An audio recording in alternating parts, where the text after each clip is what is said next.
Christian agnosticism. Christian agnosticism is a theological position drawing influences from Christianity as well as agnosticism. Christian agnostics hold that it is difficult or impossible to be sure of anything beyond the basic tenets of the Christian faith. They believe that God or high power might exist, that Jesus may have a special relationship with God, might in some way be divine, and that God might perhaps be worshipped. This belief system has deep roots in the early days of the Church.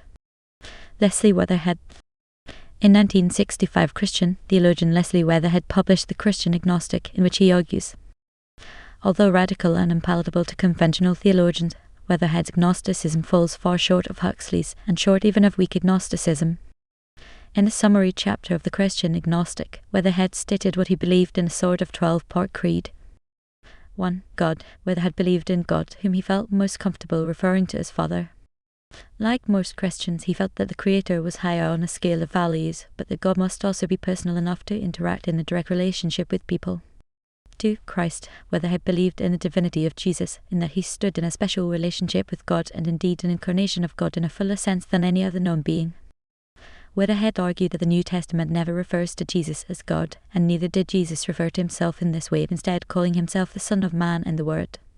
To say that Jesus was the only begotten Son of God would be an impossibility to Weatherhead, as such information was not available.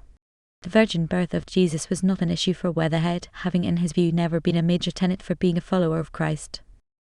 Moreover, the New Testament traces Jesus' lineage through his father Joseph, not Mary, to show that he descended from the house of David.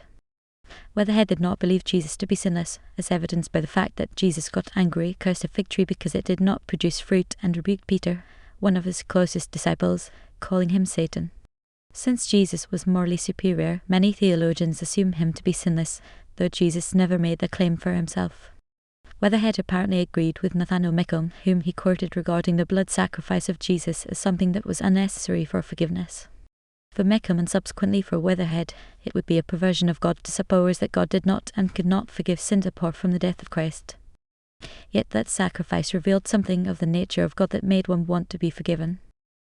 3. Holy Spirit. Weatherhead conceded agnosticism when regarding the Holy Spirit, stating that few Christians, whom I know, think of the Holy Spirit as a separate person. His view was that this would equate to worshipping two gods instead of one. 4. Church. Weatherhead's view of the Church was an idealistic one. The Church on earth should be a photocopy of the divine original, in which all who loved Christ would be joined together to worship and move forward to the unimaginable unity with God which is his will. 5. Bible. Weatherhead believed the Bible to be an amazing and often inspired collection of works that progressively revealed man's search for an understanding of God, culminated in the best representation of God's true nature in Jesus Christ.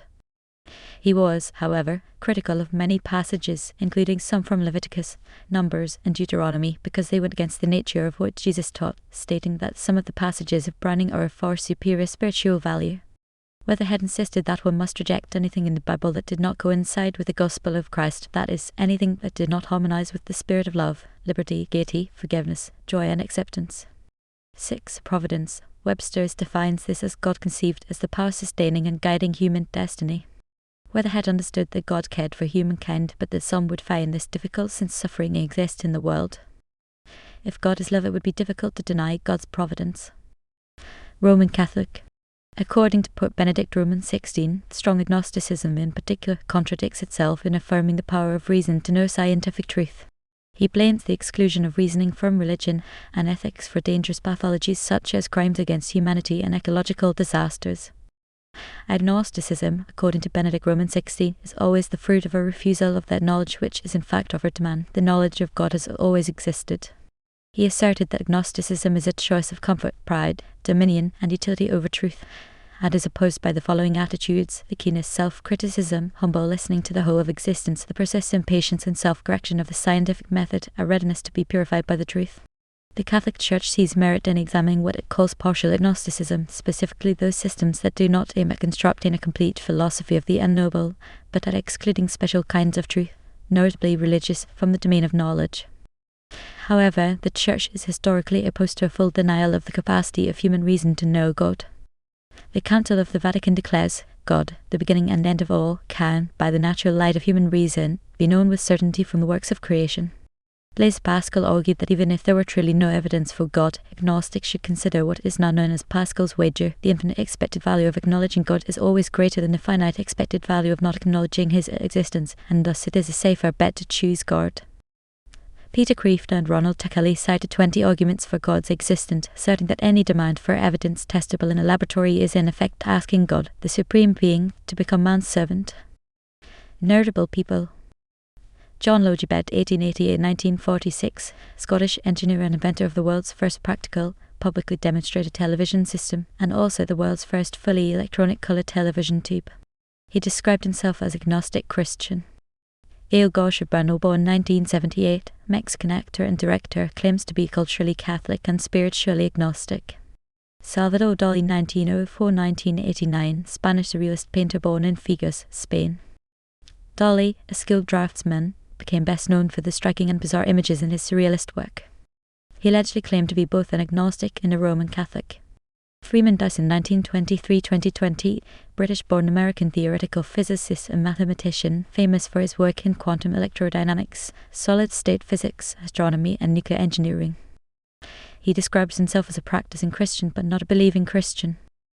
John von Neumann, 1903-1957, Hungarian-American mathematician and polymath who made major contributions to a vast number of fields, including set theory, functional analysis, quantum mechanics, ergodic theory, geometry, fluid dynamics, economics, linear programming, game theory, computer science, numerical analysis, hydrodynamics, and statistics, as well as many other mathematical fields. It is indicated that he was an agnostic Catholic due to his agreement with Pascal's wager. Frank Wilczek, born 1950, was an American theoretical physicist. Along with David J. Gross and Hugh David Pulitzer, won the Nobel Prize in Physics in 2004. While he now considers himself agnostic, he still has a fondness for the Church. In fact, Wilczek cites Father James Malley for a Jesuit creed that states, "It is more blessed to ask forgiveness than permission."